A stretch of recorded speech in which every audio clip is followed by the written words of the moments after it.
Hey, what's up? I am Captain Treasure. 今回は Final Fantasy XIV を今始めても遅くない理由、これから始めるあなたへというテーマでお送りします。先日生配信していた時に視聴者の方から今から14始めても遅いですかという質問を複数いただいたので改めてお答えします。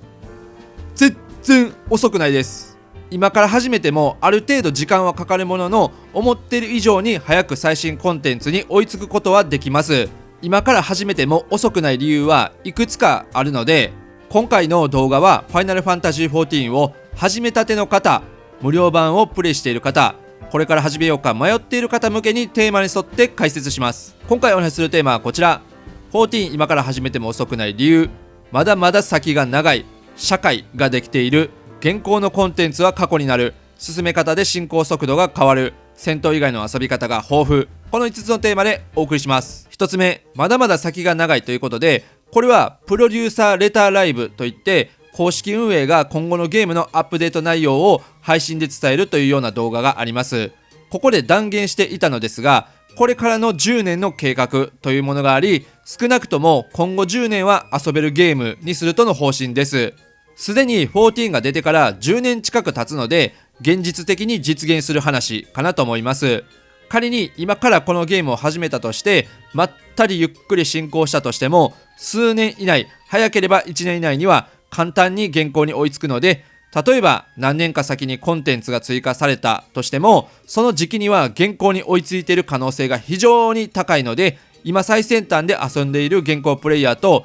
差がそこまでなくなります。なので今から始めても遅くないわけです。2つ目、社会ができているということで、結論、このゲームには社会ができています。どういうことと思うかもしれませんが、Final Fantasy XIV は多人数参加型の MMORPG、つまり自分以外にもたくさんの人が同じ空間を共有して遊んでいます。そこには始めたての新米冒険者もいれば、ベテランの冒険者もいます。ゲームのシステム上、初心者とベテランが自然と遊べるようにできているので、仮にベテランだけが偏って遊ぶということは基本なく、初心者の人は一緒に遊びつつ攻略方法などを学ぶことができます。そこには人がいて、運営の規約やルールがあるので、ある程度の秩序は保たれています。そういった遊びやすい環境があるので、今からこのゲームを始めたとしても、その世界の中に簡単に混じることができるので、初心者であっても気軽にゲームを遊ぶことができます。3つ目、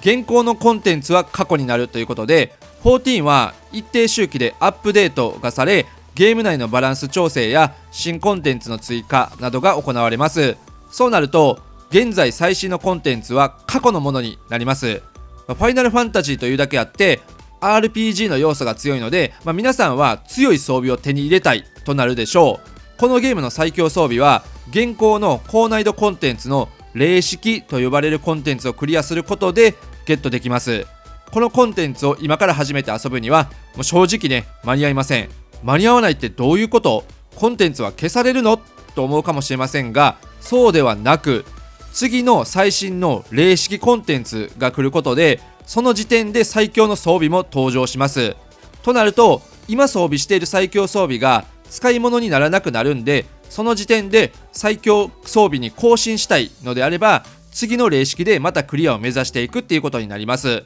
つまり現行のコンテンツは過去のものになり、さらにはその過去のコンテンツに行く最大のメリットである装備の更新の要素がなくなるので、最新コンテンツを遊びたいという方からすると、過去のコンテンツに行く必要がなくなります。この手の過去コンテンツに行くには、装備の見た目用のおしゃれ装備用とか、そこでしか手に入らないアイテムの入手を目指すくらいになります。このことから最新コンテンツ追いついたけど、過去のコンテンツやっていないっていう状況が生まれますが、これがダメっていうわけではなく、最新のコンテンツ遊ぶだけなら過去のコンテンツはやらなくてもいいという部分があるので、今から始めたとしても最前線にはすぐに追いつける仕様であると。よくあるパターンは、とりあえずストーリーを追いついてから過去のコンテンツをゆっくり遊ぶということがあります。進め方で進行速度が変わるということで、どれくらいで最新のコンテンツに追いつきますかということですが、進め方で進行速度が変わります。例えば一つのジョブだけでサブクエストなどを一切触らずにメインストーリー部分だけをひたすら集中して進めれば、それだけで最新コンテンツにいち早く到達します。あとは個人の日々のゲームプレイ時間で異なりますが、一般社会人で考えると、休みの日も込めてだいたい1から2ヶ月、早ければそれで追いつきます。ただそれはメインストーリーのみを集中してやった場合の、タイムアタックに近い感じで、だいたいは道中で他のジョブのレベルを上げてみたりとか、クラフター触ってみたりとか、欲しい装備のために金策したりとか、コミュニティに参加して人と交流したりとか、いろいろ楽しみを発見することで、気づいたら思っている以上に時間がかかって最新コンテンツに全然追いついていないということがあります。ただここで焦る必要はないです。そういうもんなんです。膨大なコンテンツがはびこる中で自分のやりたいことを選択して遊ぶゲームなので、現行に追いつかねばと義務感でやるよりかは、自分のペースで遊びたいように遊ぶのがこのゲームを最大に楽しむコツです。次のテーマ、戦闘以外の遊び方が豊富ということで、メインストーリーを進めるだけならダンジョンやボスの攻略をしつつストーリーを見ていくことになるんで、ここだけなら基本は戦闘メインで遊ぶことになります。そこから延長で高難易度コンテンツといって難しいバトルコンテンツがあったり、ファイナルファンタジーというだけあって戦闘コンテンツが豊富かつジョブもたくさんあるので、戦闘面で楽しめるものが豊富です。ただですよ、戦闘以外にもたくさん遊べるものが多いのも14という MMORPG の特徴です。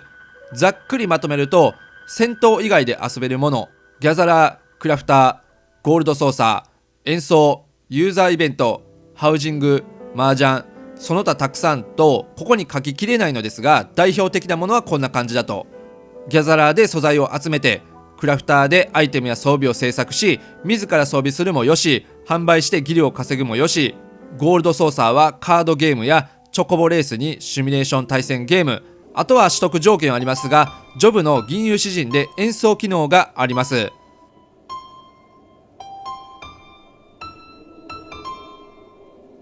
次にユーザーイベントというのは、公式運営も定期的にシーズナルなイベントを開催したりしていますが、ユーザーイベントはユーザー自らが企画してそれに参加した人たちと一緒に遊ぶというものです。企画の中に戦闘コンテンツもあれば戦闘以外もあり、例えば戦闘であれば全員サンタのコスプレしていく24人のバトルコンテンツだったり、戦闘以外なら演奏会があったり劇団がいたり、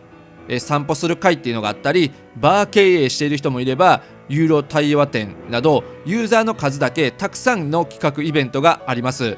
あとはハウジングで自身専用のハウスを購入して自分の好きなように家具を設置して交流する場所を作ったりっていうのもできます。あとは麻雀で遊ぶ機能もあるので交流して遊ぶこともあります。このように戦闘以外でもたくさん遊ぶものがあり、気づいたら数年経ってたっていうレベルで遊べます。ストーリーとか戦闘全然やらないけどこれらをメインに遊ぶ人もいるので、これからこのファイナルファンタジー14を始めた人とストーリーの進行上は何ら変わりないっていうこともあります。つまりこのゲームは自分の遊び方を見つけて自分の好きなように遊べるゲームなので、今から始めたとしても同じ環境で遊べているっていうことになるんで、全然遅くないよっていう話です。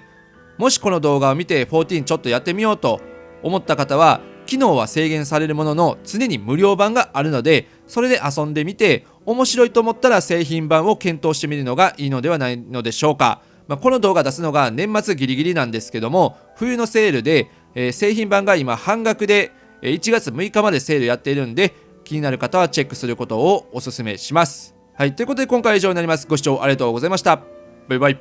とっとととらとらじろう、とっとととらとらじろう、